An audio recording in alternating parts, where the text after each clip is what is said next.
so much for taking time out of your day to spend with me. Welcome to another video. It's Joy. I hope you are all doing well and taking care of yourselves. So ladies, it's our turn. It's time for us to share our experiences about the male narcissists and how they use solo pleasure to weaponize our experience with intimacy. Gentlemen, thank you for being part of this conversation.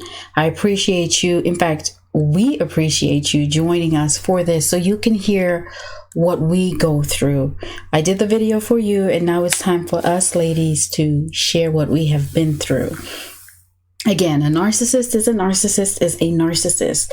These creatures all do this to everybody, but our focus today is on the males, right?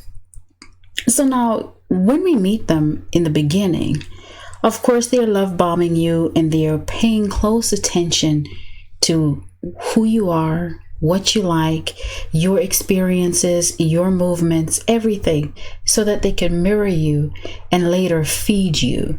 When I say feed you, simply give you a taste of you. That's it. That's essentially who you end up in love with. It's crazy that you would fall so deeply in love with yourself because anyway, you are fabulous. You should love yourself anyway, girl. So it's kind of fitting. But what I want to say is that, they take all of this information just to fake that connection, because within ourselves as women we have this hormone, the oxytocin, which causes us to bond. And so now here we have this bond formed with these men, and now they move to weaponizing it against us. So there are many different things that the narcissist will do as part of our journey in getting to know somebody. When we're talking and we're sharing and we're just exchanging life experiences, they're very talkative, they're very free with information, but they're also very cunning with it because they'll mention names about their exes. And, sometimes you'll find that there's particular names that just keep coming back up, but it's all to cause you to think, it's all to cause you to doubt yourself, it's all to make you just unsure or throw you off balance. But then they do this for a reason, to plant a seed. They're going to come back to it later. But when it comes to this whole solo pleasure, with male narcissists, like, listen, ladies, this one that I dated, he was a trip. He used to say to me that there was no woman who could give him as much pleasure as he could do on his own. So effectively, he devalued me. Effectively, he told me his best lover was himself. Okay, fool, I'm glad you think so. But what they'll do is, when they're really moving towards devaluing you, possibly, ending things with you, but also let's remember these pathological cheaters are enjoying the real thing somewhere else. And so, this whole stroking their monkey, they could only be doing it, as a pastime, or really to just get on your last nerve because you're not getting it.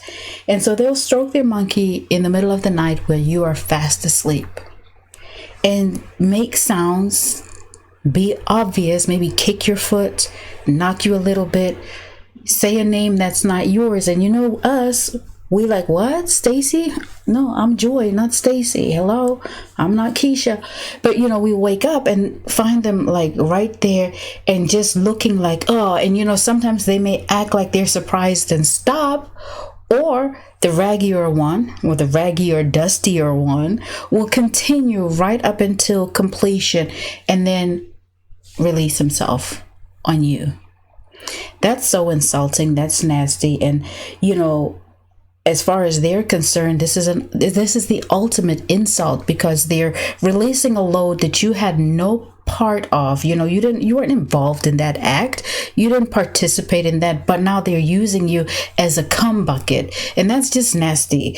Oh, I can't stand these creatures. But that's something that they do to devalue you and make you question yourself, make you doubt yourself, as well as, give themselves or feed themselves that sadistic pleasure that they desire.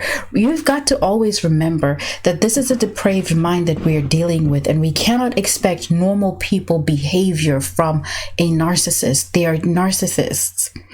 You also find that they will get or they will use adult movies to enhance their pleasure, sneak off and go into another room or have the volume real low while you're there and watch something. But because they're just as raggedy and dusty as they are, they do these things sometimes in a manner so that they know you will get up and be aware of what they're doing, because it's not that they always want to do it in secret. There are moments and there are times when they want you to be fully aware of what they are doing.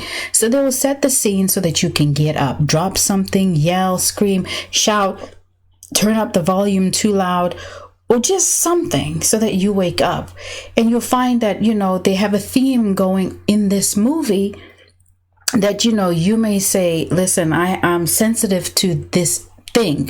I experienced, let's just say, sexual assault, but that is the theme of the adult movie, or, just a different type of theme, and it's just disgusting to you. It's perverse in nature, but they continue to do it, and, and you see them really enjoying themselves. Or they'll take things with girl on girl action and tell you that, well, if you would do this with me, because you wouldn't do this with me, or start picking things with women who are the complete opposite of you, a totally different color than you are, skin tone or, ethnicity, just totally different from who you are. And it's all to send a message to you, to mess with your mind. They want to throw you off balance, have you questioning your own self-worth, have you doing the most to compete with these women on TV. First of all, that's all mechanical. It's a commodity, and it's nothing more than narcissistic supply, because it's serving a purpose. When they call these things, when they call supply tool, now when they're using adult movies, that is a tool. Humans are not tools. We're God's creation. So those movies, those are tools. Their hands to stroke their monkey, that is a tool. But not you, girl. You're too beautiful. You're too fierce. You're too intelligent. You are fearfully and wonderfully made. You are the apple of God's eye. So no fool can come here and tell you that, So I just wanted to come here, ladies, and share this with you. These are my thoughts. So a lot of it is my experience, but this is where we talk. This is where we're candid. This is where, we can be transparent with one another. Because one of the craziest things is that there's some things that I have talked about where I felt like I was completely alone in these areas, but I just figured, I just want to share this. And I'm always surprised when we get into the comments, and sometimes I'm just so taken aback that I'm not the only one who's experienced these things, and it validates my experience as well as my feelings. And I hope that this does the same for somebody else. So I appreciate your time. Please don't let a raggedy, dusty man define who you are. And for gentlemen who have stayed and listened to the very end, thank you.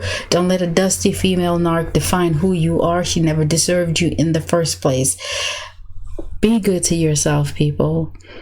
Have an awesome day, and God bless you.